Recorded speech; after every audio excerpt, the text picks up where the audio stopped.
So all the boats are ready.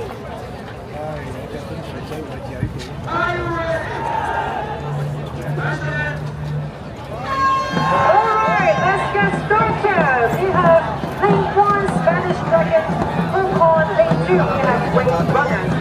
Lane 3, 中国先生龙舟队. Lane 4, Alliance of Master Dragon Boat Club. Lane 5, wow, our very strong team. 会就是家乐龙舟队. Lane 6, we have the national team of Macau, China.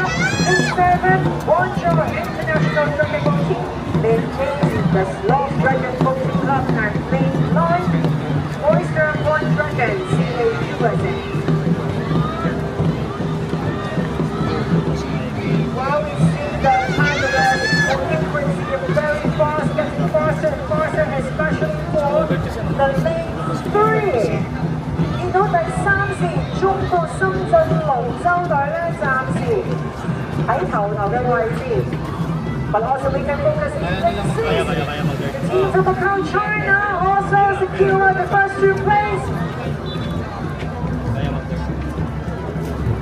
In the 5th lane.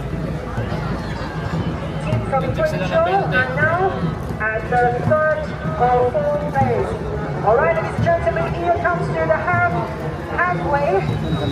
Leading the first place, we can see lane 6, the team from Macau, China. Wow! Did you hear the sound of the beat of wisdom? Lane 3. The Shenzhen Dragon Boats are now secured the 3rd